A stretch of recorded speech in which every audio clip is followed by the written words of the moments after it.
Cet avion long courrier qui vient de se poser à l'aéroport international d'Attar est l'un des innombrables charters qui font incessamment la navette, transportant chaque année à leur bord plusieurs milliers de touristes en provenance d'Europe et plus particulièrement de France. À peine ont-ils foulé le tarmac de l'aéroport pour la première fois pour certains d'entre eux que débutent les formalités d'enregistrement de routine. Et cela se passe avec tout le soin et l'attention dus à ces nouveaux hôtes de la Mauritanie.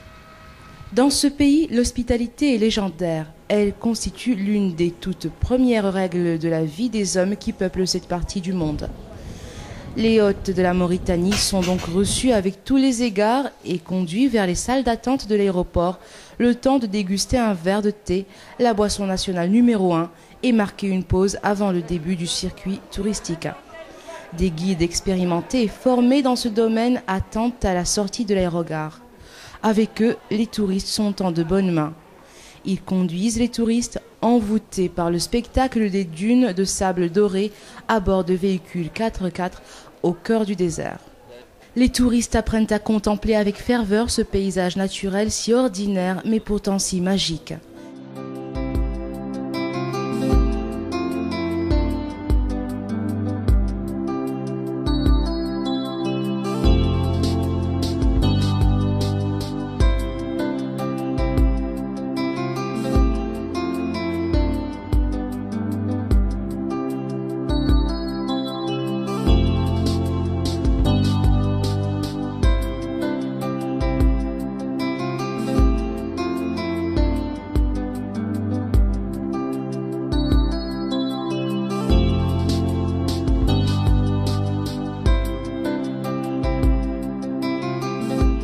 Dans ces immensités désertiques, il fait bon de marcher sur de longues distances et de méditer dans un silence total que rien ne bouscule, sauf des rafales de vent qui soulèvent les graines de sable fin.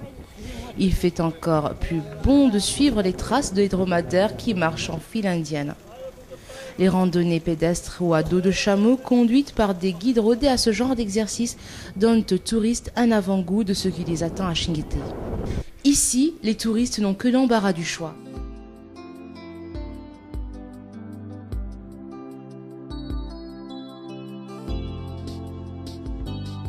Chinguetti est connue pour sa richesse culturelle. Elle regorge de manuscrits et de bibliothèques privées qui retracent son histoire et qui témoignent du patrimoine culturel florissant de cette région de Mauritanie qui a largement contribué au rayonnement culturel et civilisationnel du Sahara.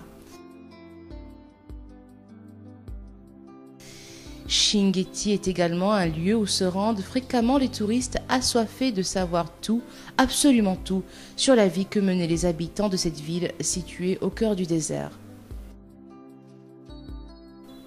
Et pour assouvir leur curiosité, les populations locales expliquent aux visiteurs tous les détails se rapportant sur le passé de cette cité séculaire.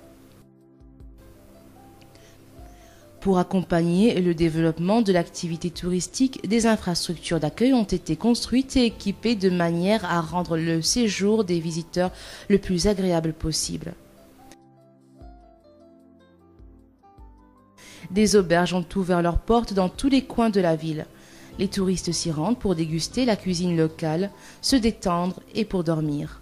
À l'entrée de ces auberges, le touriste pourrait déjà découvrir l'artisanat local ou s'amuser aux modes vestimentaires du désert. Après une courte pause qui peut durer une demi-journée, on s'apprête à nouveau à partir à la conquête de nouvelles dunes de sable. Pour cela, on prépare les montures pour s'arrêter plus tard sur la crête d'une dune de sable. Des moments très agréables qu'adoucit le coucher du soleil et qui immortalisent les flashs des appareils photo des touristes. Vue du ciel, Chinguetti frappe par son architecture et l'étroitesse de ses ruelles, mais aussi par son imposante mosquée qui n'a cessé de défier les aléas climatiques.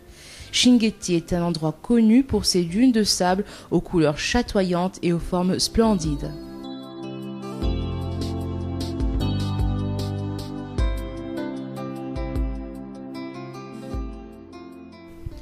L'oasis de Tergit est un autre lieu très fréquenté par les touristes qui s'y rendent à la quête du repos et de la quiétude. Une source d'eau permanente alimente l'oasis qui enregistre chaque année une augmentation du nombre de ses visiteurs. Qu'ils viennent d'Attar ou des autres grandes villes du pays ou de l'étranger, les visiteurs de Tergit auront à leur disposition une eau de fontaine de qualité et des infrastructures à même de fournir tout ce dont le touriste a besoin.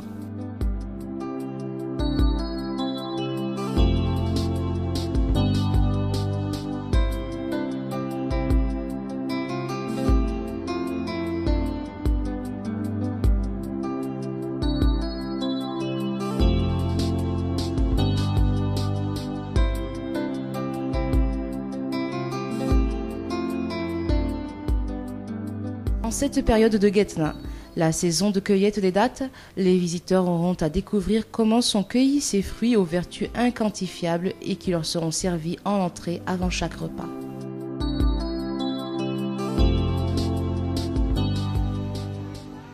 En Adrar, l'enclavement a toujours constitué un problème majeur pour les populations locales qui éprouvent des difficultés à aller d'un village à un autre ou d'une oasis à une autre.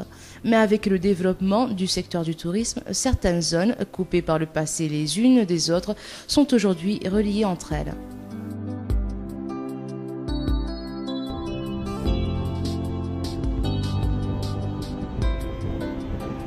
La passe de Welebnou, passage obligé pour tous ceux qui désirent se rendre à Chinguetti à partir d'Attar, illustre parfaitement l'effort déployé en matière de construction de routes et pistes dans cette partie du pays.